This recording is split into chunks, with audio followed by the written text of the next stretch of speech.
So మన team India cricket player ఒకరు ఒకే ఓవర్లో 7 సిక్సర్లు కొట్టాడు. సో ఒకే ఓవర్లో సిక్సర్లు అనగానే మనకి యువరాజ్ సింగ్ వెంటనే స్ట్రైక్ అయిపోతారు. ఎందుకంటే T20 వరల్డ్ కప్లో మనకి యువరాజ్ సింగ్ ఒకే ఓవర్లో 6 సిక్స్లు కొట్టాడు. అంతకుముందు హెర్షల్ గిబ్స్ కూడా ఒకే ఓవర్లో 6 సిక్స్లు కొట్టాడు.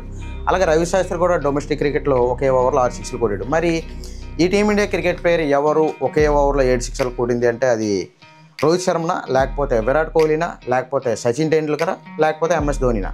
సో ఎవరో ఈ వీడియోలో మీకు డీటెయిల్గా చెప్తాను. మీరు కనుక నా వీడియోని ఫస్ట్ టైం చూసినట్లయితే లైక్, షేర్, సబ్స్క్రైబ్ చేయండి. సో ఇంకా మ్యాటర్లోకి వెళ్ళిపోతే 28 నవంబర్ 2022లో విజయ్ హజారే ట్రోఫీ జరుగుతుంది. సో ఒక డొమెస్టిక్ మ్యాచ్. అది ఏ టీంల మధ్య జరుగుతుందంటే ఉత్తరప్రదేశ్ ఇంకా మహారాష్ట్ర మధ్య జరుగుతుంది. సో మహారాష్ట్ర అంటే మనకు తెలుసు, ఆ టీంలో ఖచ్చితంగా రుతురాజ్ గైక్వాడ్ ఉంటాడు. సో రుతురాజ్ గైక్వాడ్ ఏం చేశాడంటే ఆపోజిట్ టీంలో ఉత్తరప్రదేశ్ టీం తరఫున ఒక స్పిన్నర్ ఉన్నాడు శివా సింగ్ అని. సో ఆ శివా సింగ్ ఒక ఓవర్ వేసాడు. సో రుతురాజ్ గైక్వాడ్ ఆ ఓవర్లో 6 బాల్ కూడా వరుసగా 6 సిక్స్లు కొట్టాడు. కాకపోతే ఇంకొక నో బాల్ కూడా పడడంతో రుతురాజ్ గైక్వాడ్ ఆ బాల్ కూడా సిక్సర్గా కొట్టాడు. సో టోటల్గా ఆ ఓవర్లో ఆ నో బాల్తో కలిపి 6 బాల్కి 6 సిక్సర్లు, ఇది ఒక నో బాల్, ఇదొక 6, 7. సో టోటల్గా 43 రన్స్ అయితే రుతురాజ్ గైక్వాడ్ పిండేశాడు. మనకి ఆ మ్యాచ్లో రుతురాజ్ గైక్వాడ్ వచ్చి 159 బాల్స్లో 220 రన్స్ అయితే చేశాడు.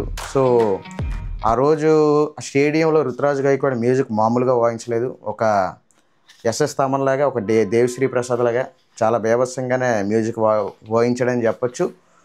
అండ్ ఆ మ్యాచ్ ఏంటంటే అదొక quarter final match, Vijay Hazare trophy. So చాలా ఇంపార్టెంట్ మ్యాచ్ కూడా. కాకపోతే స్టేడియం ఆ రోజు ఫుల్ అవ్వలేదు. ఎందుకంటే అది డొమెస్టిక్ మ్యాచ్ అవ్వడం వల్ల ఎక్కువ మంది చూడడానికి అయితే రాలేదు. మన ఇంటర్నేషనల్ క్రికెట్ మ్యాచ్ చూడడానికి వచ్చినంత క్రౌడ్ పుల్లింగ్ అయితే డొమెస్టిక్ మ్యాచ్లో ఉండదు కాబట్టి. బట్ చాలా మంచి ఇన్నింగ్స్ అయితే ఆడాడు. యాక్చువల్గా రుతురాజ్ గైక్వాడ్ ఇండియా తరఫున 6 వన్డేస్ కూడా ఆడాడు. అలాగే 23 T20 మ్యాచ్ కూడా ఆడాడు. బట్ వన్డేల్లోని అంత మంచి రికార్డు లేదు. బట్ T20లో పర్లేదు, బాగానే ఉంది. టోటల్గా 23 మ్యాచ్ కలిపి 600 పైన స్కోర్ చేశాడు.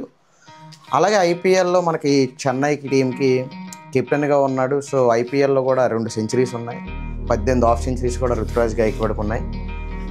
సో ఇది వీడియో. మీకు కనుక వీడియో నచ్చితే లైక్ చేసి మన ఛానల్ సబ్స్క్రైబ్ చేయండి. Thank you.